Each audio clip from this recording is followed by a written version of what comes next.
বিশ্বকাপে golden ball জয়ী রদ্রির বার্সেলোনায় যাওয়ার সম্ভাবনা এখন বেশ জোরালো।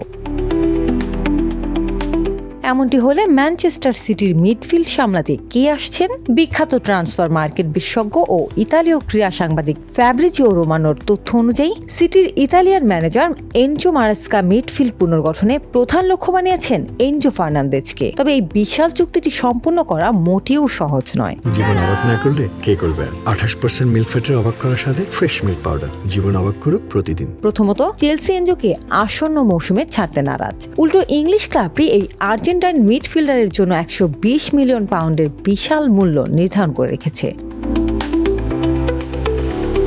এখন দেখার বিষয়, রদ্রির বিকল্প হিসেবে শেষ পর্যন্ত এই চেলসি তারকাকে সিটি নিজেদের ডেরায় আনতে সফল হয় কিনা। লোপা ইসলাম, নিউজ ডেস্ক, দৈনিক ইনকিলাব।